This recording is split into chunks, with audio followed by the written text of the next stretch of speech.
Ciao amici di Un Sorriso in Più Family, io sono Angelica e da oggi mi piacerebbe iniziare con voi una nuova attività di lettura di racconti brevi. Il racconto che voglio leggervi oggi si intitola Forse sai anche amare. Ci hai mai pensato? Facile amare quando si è belli, facile lasciarsi andare quando si ha un salvagente, una casa, un lavoro, i mezzi. Facile quando hai tutto, la forza nei progetti, la forza che scorre nelle vene, quando non hai paura della grandezza, della faccia oscura del sentimento, quando ogni gesto normale diventa pazzia, quando ti tremano le mani ma non il cuore, o forse no. Olga è una ragazza danese, abita e lavora a Roskilde, una piccola città sul mare del nord. Un posto freddo e spesso bianco, bianco come il suo futuro. Olga è taciturna, quasi sempre. Ha 27 anni e ha imparato dalla madre il mestiere della sarta. Cuce abiti su misura in un negozio del centro, uno dei negozi più rinomati della provincia. Con le mani ci sa fare, sa capire la taglia di ogni persona che varca la soglia in un paio di secondi, sa quale colore gli starebbe bene dopo pochi altri. Entro il primo minuto, quando ancora il futuro cliente si muove tra i capi in esposizione, lei gli ha già cucito l'abito perfetto nella mente, partendo da un'ispirazione. Indovina anche l'occasione in cui sarà sfoggiato o la professione di chi lo indosserà, con uno scarto minimo di errore. Accavalla le gambe, accende la macchinetta elettrica del caffè e aspetta che i gesti e i passi che arrivano da lontano gli indichino le cose che già sa. Il vero lavoro sarà farli arrivare da soli all'abito che lei gli ha già cucito nella sua mente. Tutto qui. Poi le mani andranno da sole, è solo questione di pratica. Olga, dentro quel negozio, è straordinariamente sicura di sé. Nessuna convinzione può vacillare, nessuno può sapere meglio di lei, che ha confezionato centinaia e centinaia di abiti, cosa sia meglio. Cosa sia elegante, cosa trendy, cosa sia adeguato, provocante, sexy, equilibrato, solenne, cerimoniale o spregiudicato. Tutte parole che i clienti amano sottolineare. Lei è la regina, il principale le dà carta bianca e lei ci scrive sopra gli zeri dei guadagni. Ma non è sempre tutto così esaltante. Fuori da quelle vetrine Olga torna a essere in dimensioni di scala 1 a 1000. Le succedeva di non saper rispondere, di vacillare, di perdere il controllo della situazione, di arrossire, di non afferrare completamente il senso. Perdeva la facoltà di replica. Semplicemente tornava ad essere la Olga insicura che ha paura anche dei propri sogni. Una sera di dicembre nel negozio entrò un tale Jens Lassert, con la pioggia sui lunghi capelli e le scarpe col fango sul tacco. Portava una 50, veniva per un matrimonio, ma non poteva essere lo sposo, aveva uno sguardo troppo ingenuo. Tipico da testimone di nozze.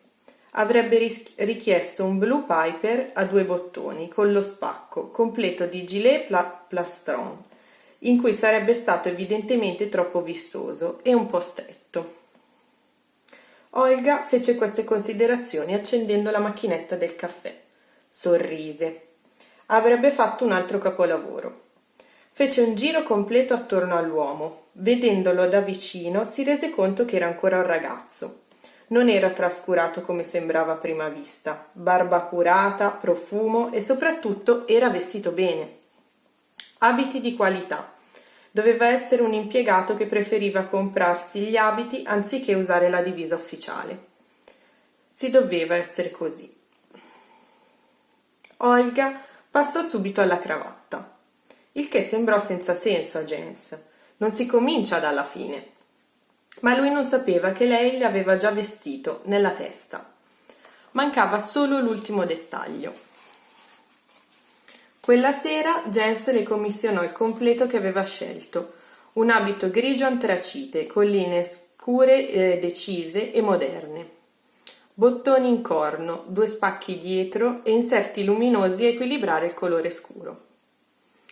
Lei avrebbe inciso il suo nome nelle tasche interne e gli avrebbe regalato la cravatta a carta da zucchero da portare sotto il gilet aderente.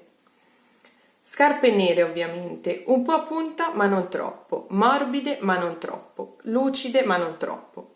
Tutto, tra l'abito e jeans, avrebbe dovuto essere bello ma non troppo.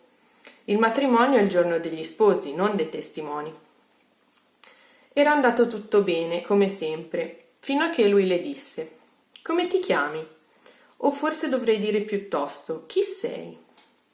Dopo un attimo di sorpresa, un'esitazione quasi scenica ma dovuta, Olga rispose: «Per rispondere ci vorrebbe una vita, ammesso che io sappia farlo». «Ma si può iniziare. Spiegamelo per tutto il tempo che ti servirà. Se sarà una vita intera, continueremo a scoprirlo, io e te». Sembrava la battuta rubata d'un film. Poteva essere. Il problema era che Olga aveva perso il filo del discorso, seppure non fosse lungo. Era diventata rossa. Nel suo negozio.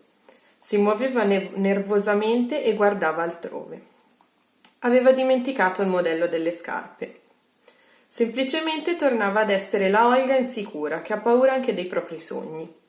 Per la prima volta nella vita, lì, nel suo impero di spalline, bottoni, pizzoli, ricami e orli, non si sentiva sicura. Così disse lentamente e senza emozione: «Signor Lassert, temo abbia frainteso la mia proposta. Io penserò al suo abito e lei non ripenserà all'accaduto. Siamo intesi?» Jens sfiorì di colpo.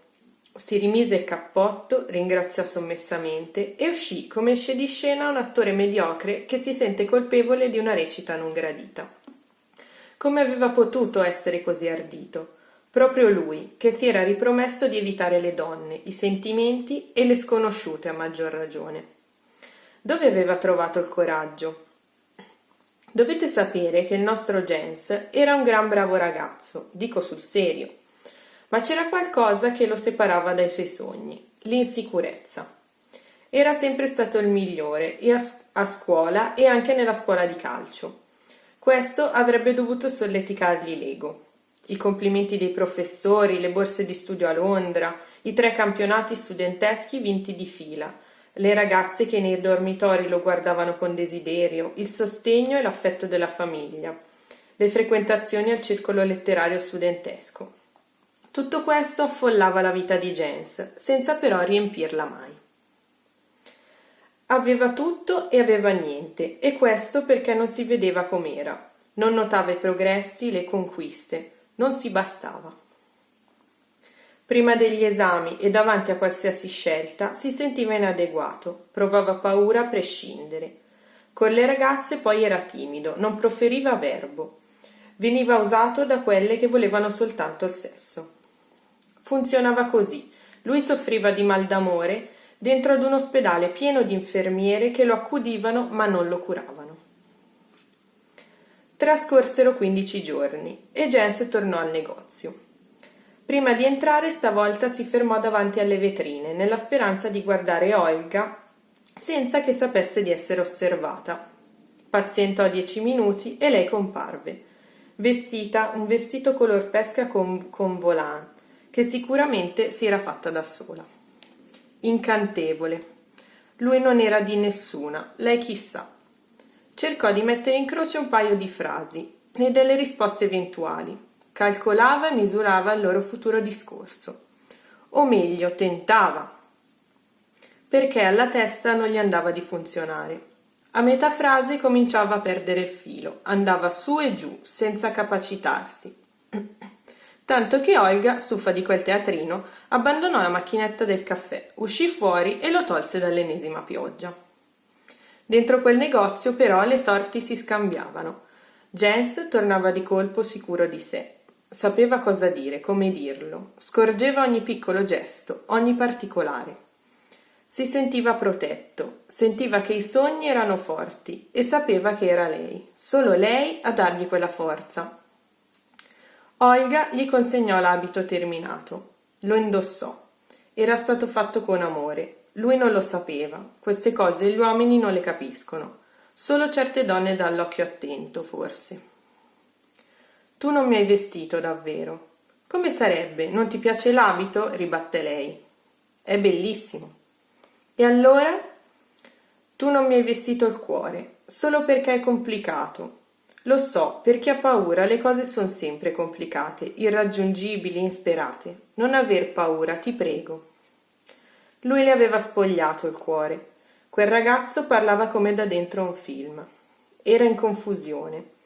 Aveva di nuovo dimenticato quel maledetto paio di scarpe e non sapeva cosa dire. Ma era quasi ora di chiusura e a quel punto si sarebbe ripresa. Un tè, un film e un pediluvio e avrebbe dimenticato tutto. In quell'istante però le uscì la verità, in tutta fretta, senza che potesse fermarsi e calcolare le conseguenze, senza un vero perché, un piano di sicurezza o qualcosa di simile. Tu bevi per avere il coraggio di ricordare chi sei, per vivere quelle poche volte che non provi paura e sentir di poter sfidare il destino. L'ho capito, non ti giudico. Io sono esattamente come te. Le mie certezze spariscono quando esco da questo negozio, perché l'unica cosa che so fare bene è cucire. Se provo ad ascoltarmi, se provo a decidere, se provo a cambiare, sento che non è il mio destino. E allora piango, dove tu bevi. E ingabbio il tuo futuro pensando al vuoto passato. Forse sai anche amare, ci hai mai pensato? Le disse Jens. Lui le aveva messo il dubbio. Lui aveva bisogno di lei e lei aveva bisogno del dubbio. Tornò a sentirsi forte. Doveva scoprire la verità. Lei gli sfiorò la mano. Avrebbero smesso la paura quei sogni? Sarebbero mai diventati coraggiosi insieme? Olga lo guardò appena e sorride a un manichino per imbarazzo. Torna domani, gli disse. Questo è stato il primo racconto breve, spero vi sia piaciuto. Ci vediamo la prossima volta. Ciao!